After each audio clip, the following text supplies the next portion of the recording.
sabe desengasgar um bebê?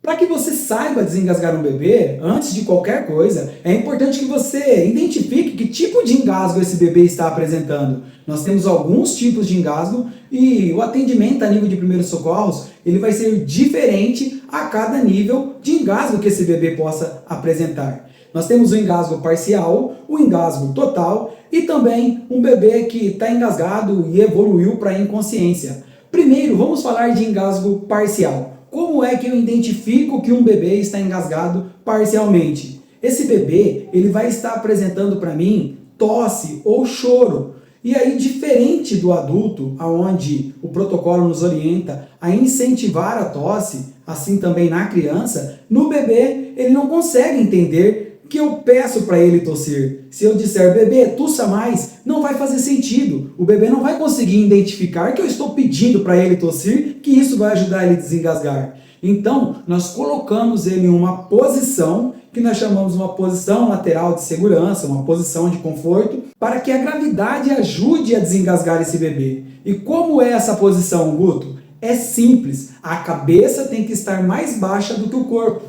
Eu coloco o bebê sempre nesta posição. Desta forma, eu consigo observar a cavidade oral, a boquinha do bebê, para saber se está saindo o leitinho, a papinha, e com isso a própria gravidade ajuda com que essa tosse que o bebê está tendo, com que esse choro expila o mais rápido possível esse corpo estranho, esse alimento que está engasgando esse bebê. Mas vejam bem, o princípio ele é imutável. E eu estou dizendo aqui de deixar a cabeça levemente mais baixa do que o corpo. Não precisa, claro, virar esse bebê de ponta cabeça. Não precisa colocar ele ao alto e ficar sacudindo. Não tem que ficar assoprando o rosto do bebê. Não tem que levantar os bracinhos do bebê. É simplesmente colocar essa cabecinha levemente mais baixa do que o corpo, pois a própria gravidade já vai ajudar a desobstruir essas vias aéreas desse bebê que está engasgado parcialmente.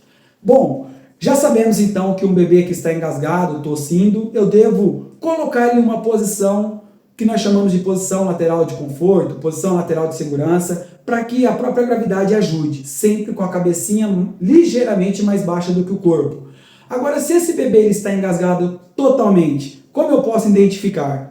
Diferente também do adulto e da criança, o bebê não vai levar as suas mãozinhas no pescoço. Neste momento, o bebê vai estar hipotônico, ou seja, todo molinho, flácido. Ele também vai estar com a boca, o rostinho azulado, roxinho, cianótico. E outro dado importante é que ele não emite nenhum tipo de som. Ele não vai estar tossindo, não vai estar chorando. Então, nesse cenário, eu posso dizer que o bebê está totalmente engasgado. E aí, Guto, como é então que eu posso fazer para desengasgar esse bebê? A própria American Heart Association nos traz que nós temos 3 manobras. Lembram?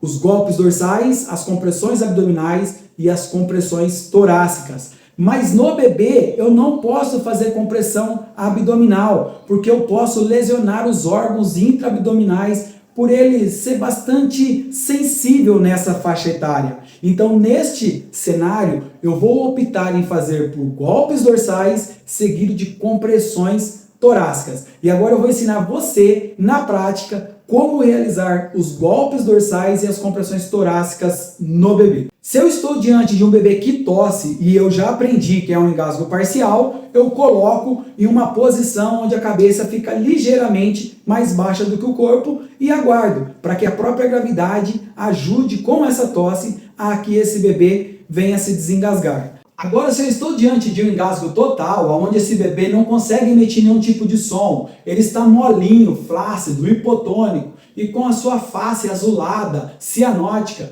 então neste momento o que eu devo fazer? Primeiro, a cabeça nunca deve ficar nem hiperestendida e nem fletida, ela deve ficar em uma posição neutra. E aí, o que eu vou fazer? A técnica que eu gosto de utilizar é colocar o calcanhar da minha mão bem no peito do bebê e agora eu viro a minha mão e faço aqui uma espécie de C para segurar nas bochechinhas do bebê e abrir a boquinha dele.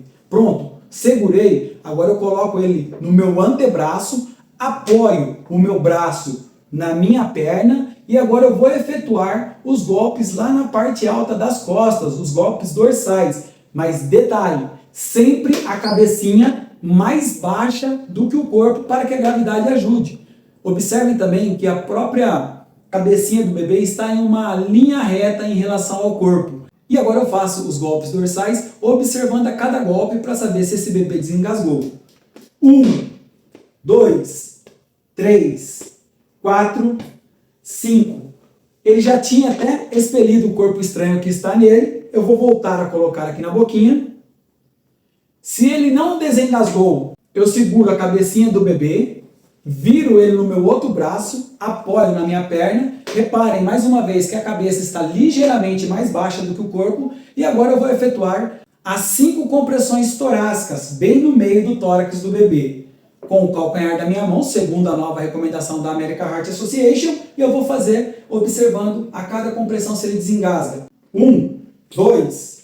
Na segunda ele já desengasgou, mas se ele não tivesse expelido esse corpo estranho, eu continuaria fazendo as compressões torácicas até que ele desengasgasse. 3, 4, 5. Não desengasgou? Viro no meu outro antebraço e vou voltar para os golpes dorsais. 1, 2, 3, 4, 5. Reparem que a cada golpe eu vou observando e vou aumentando a intensidade com a intenção justamente de desengasgar esse bebê. Não desengasgou? Viro na outra perna.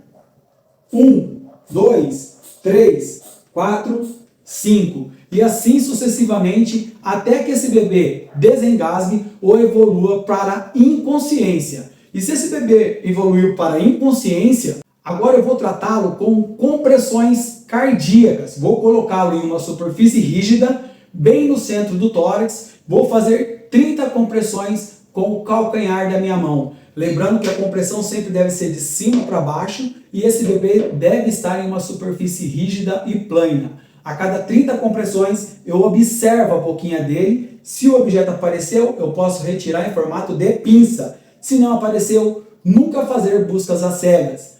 Não apareceu ou se eu retirei, faço 2 ventilações. No bebê, lembrando que a respiração não é boca a boca, é boca versus nariz-boca. Então eu vou englobar tanto o nariz quanto a boca desse bebê e assoprar menos do que eu assopraria em uma criança ou em um adulto, tendo a elevação do tórax como termômetro. Então assoprar um pouquinho de ar que eu tenho nos meus pulmões, vendo elevar esse tórax já é o suficiente. Não preciso fazer tanta força e mandar tanto ar para esse bebê, pois o pulmão dele, anatomicamente, é muito menor do que o meu. Então eu tenho que ter o pensamento crítico que não devo mandar todo o ar que eu tenho no meu pulmão. Apenas uma pequena quantidade já é o suficiente. E eu vou ficar fazendo esse procedimento até que esse bebê desengasgue, volte a chorar, ou até que o serviço especializado, SAMU, Corpo de Bombeiros, chegue para assumir o caso. E turma, espero que vocês tenham gostado desse vídeo. Se você gostou, não se esqueça, já deixa o seu like,